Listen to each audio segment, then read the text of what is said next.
Hi, welcome to Smart Learning Solution.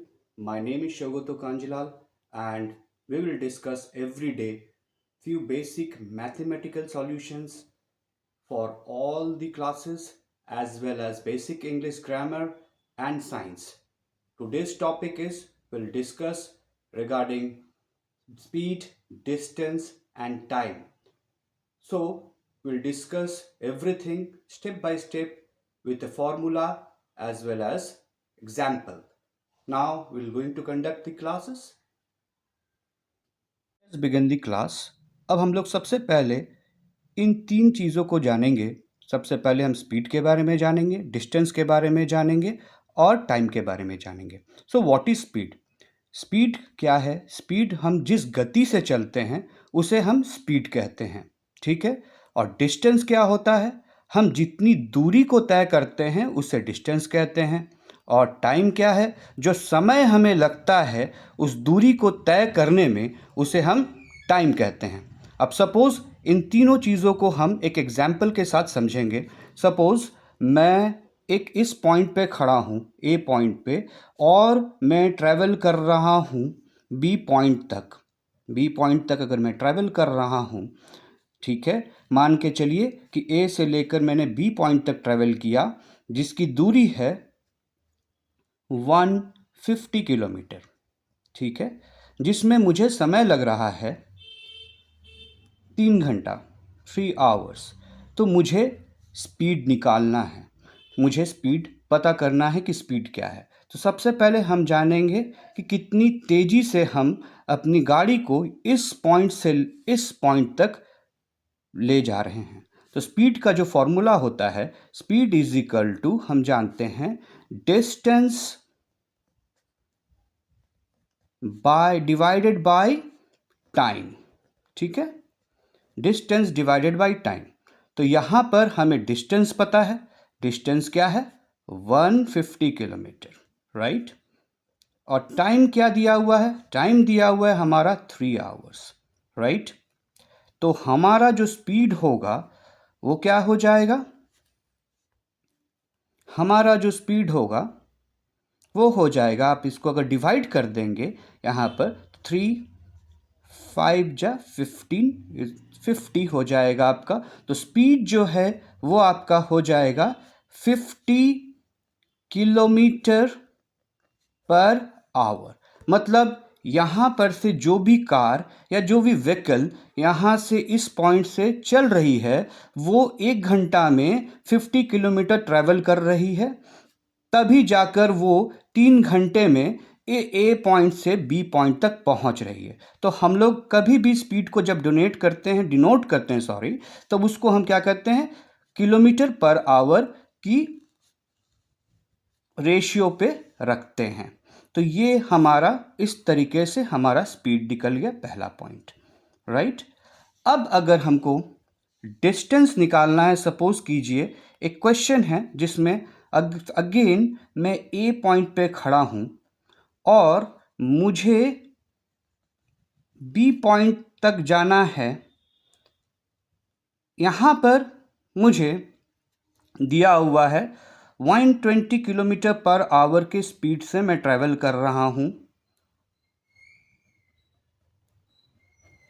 और मेरा जो टाइम है वो टाइम क्या हो जा रहा है?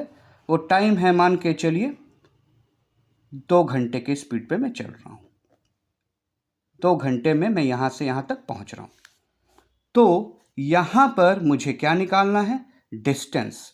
सो डिस्टेंस का फॉर्मूला क्या हो जाएगा?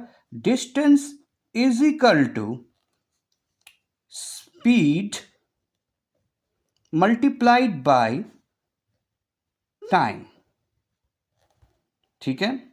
तो आप देखेंगे जब मैं ये करूंगा तो स्पीड हमारा क्या है? 120 किलोमीटर पर आवर. उसको मैंने लिख लिया और फिर यहाँ पर मैंने टाइम को 2 आवर्स दे दिया. राइट. जब हम इसको कैलकुलेट करेंगे तो हमारा क्या आ जाएगा? 240 किलोमीटर. मतलब हमने इस जगह से पॉइंट ए से लेकर पॉइंट बी तक की दूरी जो कवर किया वो कितने देर में कितना डिस्टेंस कवर किया? हमने ये डिस्टेंस कवर किया है 240 किलोमीटर। ठीक है, अगर आप एक फॉर्मूला को ही याद रखेंगे तो आप इस डेरिवेटिव से आप दो फॉर्मूला में से एक ही फॉर्मूला को याद रखकर आपका काम हो जाएगा। जैसे मैंने यहां बताया, speed is equal to distance by time. अगर इसी फॉर्मूला को यहां पुटअप में कर दूं, ठीक है, तो यहां पर आ जाता है डिस्टेंस बाय टाइम, राइट। हमें क्या निकालना था? हमें निकालना था डिस्टेंस। तो डिस्टेंस को निकालने के लिए हमें कुछ नहीं करना है, स्पीड के साथ टाइम को क्रॉस मल्टीप्लाई कर देना है। जब मैं इधर इसको लेकर आ रहा हूं तो हमारा ये फॉर्मूला डेरिवेटिव में निकल जा रहा है। ठीक है, नाउ नेक्स्ट पार्ट है, अब हम जो करेंगे, हमें टाइम निकालना है अगेन, राइट। तो हम सेम डेरिवेटिव्स पे जाएंगे। मान के चलिए मुझे सिर्फ स्पीड का ही फॉर्मूला याद रखना है। जैसे मैंने स्पीड का ही फॉर्मूला को याद रखा है यहां पर, तो क्या हो जाता है? Speed is equal to distance by time taken, मुझे पता है। तो मुझे अगर टाइम निकालना है तो मुझे क्या करना होगा? टाइम को यहां क्रॉस मल्टीप्लाई कर देना है। फर्स्ट स्टेप ये हो गया मेरा। सेकंड स्टेप ये अगर हम कर देते हैं, speed into time equal to distance.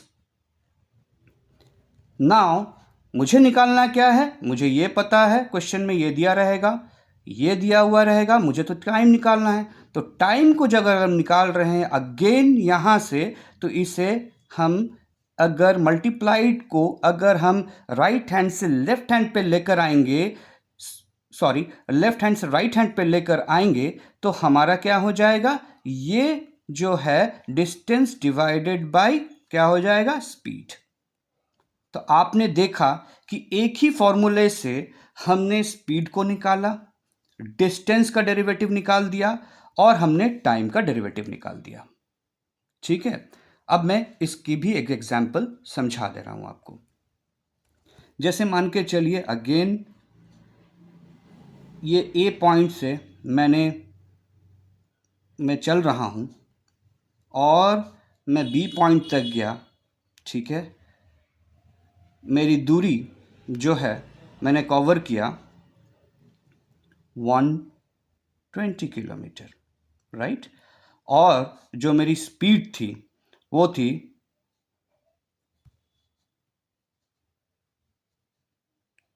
60 kilometre per hour. तो यहाँ पर हमें क्या निकालना है? यहाँ पर हमें टाइम निकालना है। तो टाइम निकालने के लिए हमें पता है ये फॉर्मूला, तो हम क्या करेंगे? एग्जैक्टली वैसे ही बैठा देंगे जैसे हमने यहाँ पर फॉर्मूला पुटअप किया है। So it will be 120 divided by 60, right. So जब हम डिवाइड करते हैं तो हमें क्या पता चलेगा? 2 × 12. So it will take 2 hours to complete the distance from A to B. So today's class we have learned about speed, distance as well as time. In next class we'll discuss about the acceleration, all right, and velocity. Thank you very much.